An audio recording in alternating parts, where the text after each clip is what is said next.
Number 1.2 का question number 3, जिसमें हमें क्या करना है, √5 जो है उसको नंबर लाइन में रिप्रेजेंट करना है।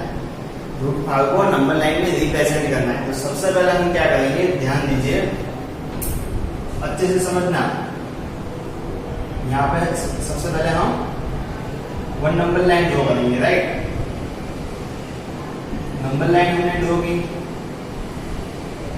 फर्स्ट ऑफ ऑल वहां पे हमने 0 लिखा, उसके बाद पर्टिकुलर डिस्टेंस पे 1,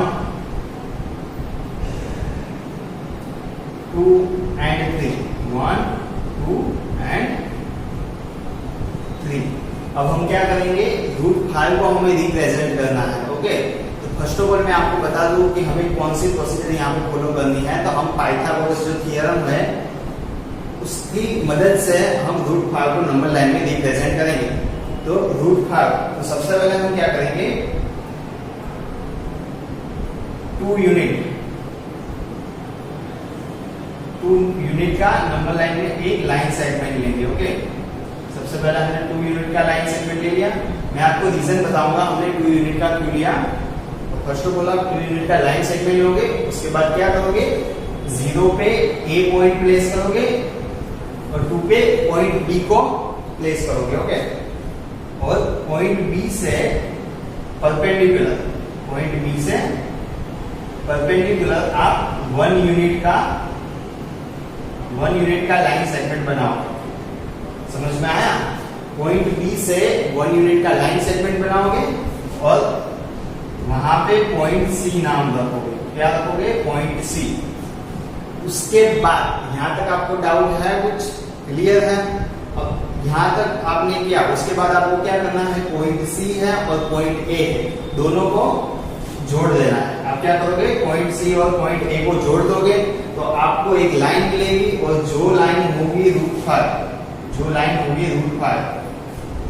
सो उसके स्टेप्स हम लिखते हैं। Draw line segment AB of 2 unit का लाइन सेगमेंट ड्रॉ किया, उसके बाद क्या किया, then draw perpendicular line segment BC at B of 1 unit.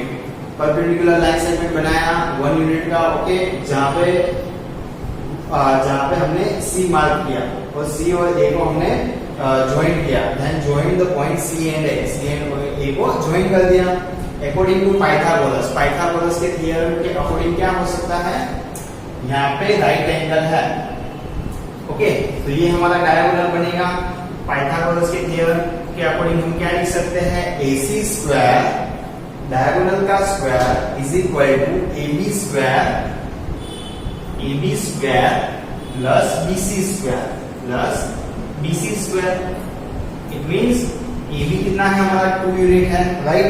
BC हमारा कितना है, 1 यूनिट है, 1 स्क्वायर। इट मींस 2 का स्क्वायर होगा 4 और 1 का स्क्वायर हो जाएगा 1।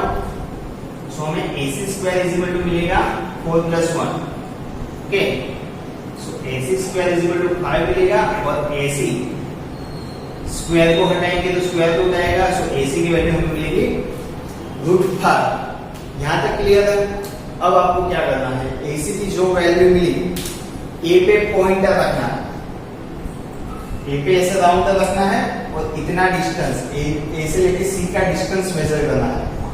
इतना डिस्टेंस मेजर करके आपको एक आर्क बनाना है और वो आर्क नंबर लाइन पे जहां पे इंटरसेक्ट करेगा वहां पे आपका नंबर लाइन में प्लेस होगा √5, ओके। वहां पे आप √5 को रिप्रेजेंट कर पाओगे। A से C का डिस्टेंस लेना है। रिपीट करता हूं फिर से, A पे पॉइंटर रखना है आपको, राउंड रख के A से C का डिस्टेंस लेके एक आर्क बनाना है जो नंबर लाइन में इंटरसेक्ट करेगा और वही आपका होगा √5। समझ में आया? क्लियर है यहां तक?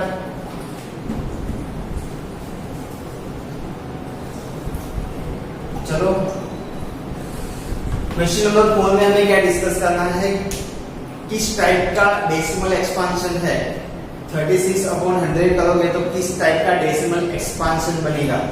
तो टोटल 3 टाइप के डेसिमल एक्सपांशन यहाँ पे ये चैप्टर में हम आपको पढ़ने हैं। वो क्वेश्चन में जैसे आपको क्वेश्चंस में सॉल्व कराऊंगे उसके अकॉर्डिंग आपको सारे कॉन्सेप्ट को क्लियर कराऊंगा, राइट। सो फर्स्ट क्वेश्चन है 36 / 100, ओके। तो 36 डिवाइड बाय 100, ये 0 कट हुआ तो यहाँ पे पॉइंट आएगा, ये 0 कट हुआ तो यहाँ पे पॉइंट, मतलब हमारा आंसर क्या होगा, फाइनल पॉइंट यहाँ पे आया, मतलब 0.36 को हम क्या लिखते हैं 0.36। इसका हमें पर्टिकुलर कुछ वैल्यू मिली, इसकी हमें पर्टिकुलर कुछ वैल्यू मिली, तो उसको हम कैसा एक्सपेंशन कहेंगे, टर्मिनेटिंग,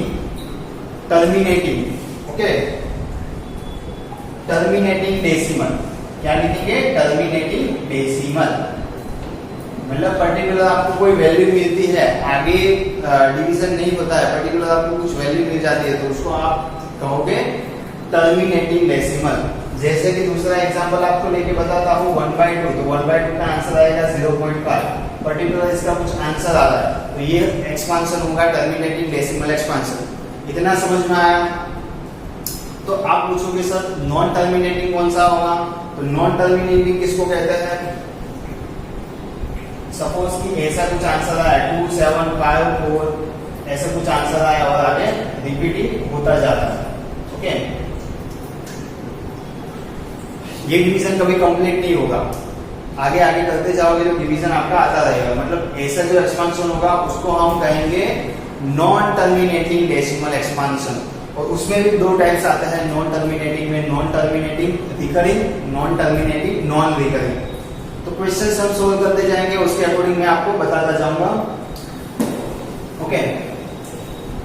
तो 1/11 ध्यान दीजिए खास, 1 डिवाइड बाय 11, यहाँ पे 1 कैसा है, स्मॉलर है, 11 से डिवाइड नहीं कर सकते हैं, इसलिए यहाँ पे हम 0 पॉइंट रखेंगे, यहाँ पे एक 0 आएगा।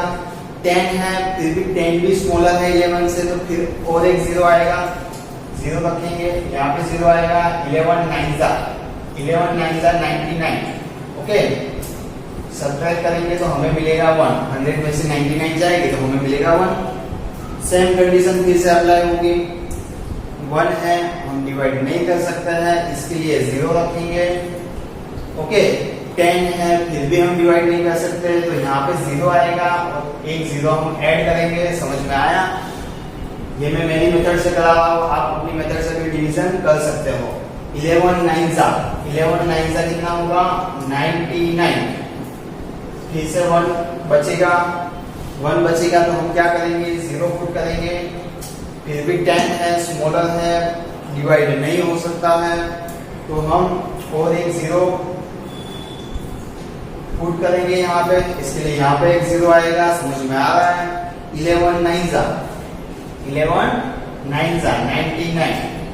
फिर से आप यहाँ पर 1 बचेगा, फिर से क्या करोगे आप, 1 डिवाइड नहीं हो सकता, 11 से छोटा है, तो यहाँ पे हम 0 रखेंगे, डिवाइड करेंगे, 10 भी छोटा है, नहीं हो सकता, तो यहाँ पे हम 0 रखेंगे, तो यहाँ पे 0 आएगा। 11 9 जा 99, फिर से यहाँ पे 1 आएगा। तो आपको कुछ यहाँ पे समझ में आ रहा है? 0.09090909 आगे तक हम करते जाएंगे तो भी आगे भी एक्सटेंड होते जाएगा। ये डिवीजन जो है उसका फाइनल ऐसे टर्मिनेटिंग वैल्यू आपको कोई मिलेंगी नहीं, तो इसको हम क्या कहेंगे, और आप यहाँ पे खास ध्यान दो तो आपको पता चलेगा कि रिपीट क्या हो रहा है। 0.090909 मतलब 0909 जो है वो रिपीट हो रहा है, तो यहाँ पे आपको टर्मिनेटिंग वैल्यू नहीं मिलेगी। इसके लिए यहाँ पे हम क्या लिखेंगे, सबसे पहले मैं आंसर की बात करता हूँ। आंसर क्या आएगा, तो आंसर 0.090909 जो रिपीट हो रहा है उसको हम 09 सिंपली लिखेंगे और उसके ऊपर ऐसे बार 0.09 बार या फिर डैश 0.09 डैश, ऐसा आप कह सकते हो, राइट। और टर्मिनेटिंग नहीं है तो नॉन टर्मिनेटिंग है, वो आपको पता चल गया। तो यहाँ पे हम क्या लिखेंगे, नॉन टर्मिनेटिंग लिखा हमने। नॉन टर्मिनेटिंग तो है ही, बट रिकरिंग है कि नॉन रिकरिंग है। यहाँ पे 09090909 रिपीट हो रहा है, इसके लिए हम लिखेंगे रिकरिंग। क्या लिखेंगे,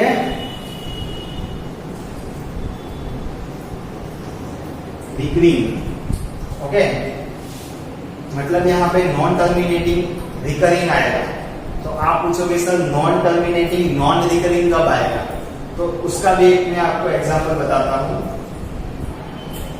0.31470873 यहाँ पे देखो आप आगे वैल्यू एक्सटेंड होती जाएगी, डिवीजन का आंसर कुछ आएगा नहीं, ऐसे ही एक्सटेंड होती जाएगी आगे वैल्यू। यहाँ पे क्या था 09090909 रिपीट हो रहा था, इसके लिए यहाँ पे हमने लिखा रिकरिंग। यहाँ पे आप देखोगे पर्टिकुलर कोई भी वैल्यू रिपीट नहीं होगी, यहाँ पे 3 आया 1 आया 4 आया 5, इसके बाद 7, उसके बाद 0 आ जाए वापस। ओके, तो नॉन टर्मिनेटिंग तो है ही, नॉन टर्मिनेटिंग तो है ही, बट यहाँ पे वैल्यू रिपीट भी नहीं हो रही है, तो इसको हम क्या लिखेंगे नॉन रिकरिंग। नॉन रिकरिंग समझ में आ रहा है? बस यही 3 कॉन्सेप्ट है जो आपको समझने हैं, अच्छे से समझो कॉन्सेप्ट को, पेयर रूप में राइट डाउन करो। ओके, और रेशनल नंबर क्या होता है, इरेशनल्स क्या होते हैं, रियल नंबर्स क्या होते हैं, होल नंबर, नेचुरल नंबर, वो सारे कॉन्सेप्ट को मैंने बेसिक जो कॉन्सेप्ट है उसमें अच्छे से फर्स्ट लेक्चर में अच्छे से डिस्कस किया है। सो अच्छे से पूरा वीडियो देखिए, उसको समझिए, उसके बाद ही आगे एक्सरसाइज में कंटिन्यू कीजिए। अदरवाइज क्या होगा, कॉन्सेप्ट आप नहीं समझोगे, डायरेक्ट एक्सरसाइज पे आओगे तो आपको कुछ पता चलेगा नहीं। इसके लिए कॉन्सेप्ट नेसेसरी है, उसको अच्छे से समझिए, उसके बाद ही सारे क्वेश्चंस को सॉल्व कीजिए। ओके।